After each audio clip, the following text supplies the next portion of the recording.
Hello friends, finally తిరుపతికి అయితే వచ్చేసాము. మా మమ్మీ చాలా హ్యాపీగా ఫీల్ అవుతుంది. ఎందుకంటే మమ్మీకి వెంకటేశ్వర స్వామి అంటే చాలా ఇష్టం. 7 years అవుతుంది ఫ్రెండ్స్ తిరుపతికి రాక. అందుకే మమ్మీ చాలా హ్యాపీగా ఫీల్ అవుతుంది. ఎన్నిసార్లు వద్దాం అనుకున్నా కానీ కుదరలేదు. ఆఖరికి ఇప్పుడు దొరికింది వెంకటేశ్వర స్వామిని దర్శనం చేసుకోవడానికి. ఇంకా అలా కొండ మీదకి వెళ్దామని బస్ ఎక్కిన ఫ్రెండ్స్ కింద తిరుపతిలో. ఇంకా అలా బస్ ఎక్కి కూర్చోగానే వ్యూ చాలా బాగుందని చెప్పి వీడియోలు తీసిన. కాసేపు అవ్వగానే బ్యాగ్ చెకింగ్ అయింది.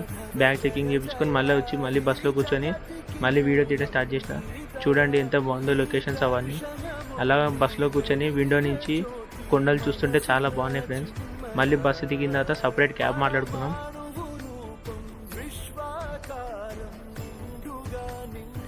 క్యాబ్లో కూర్చోగానే నా ఎగ్జైట్మెంట్ చూడండి ఎలా ఉందో.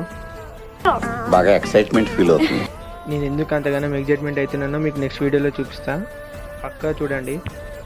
సబ్స్క్రైబ్ చేసుకోవడం మర్చిపోకండి.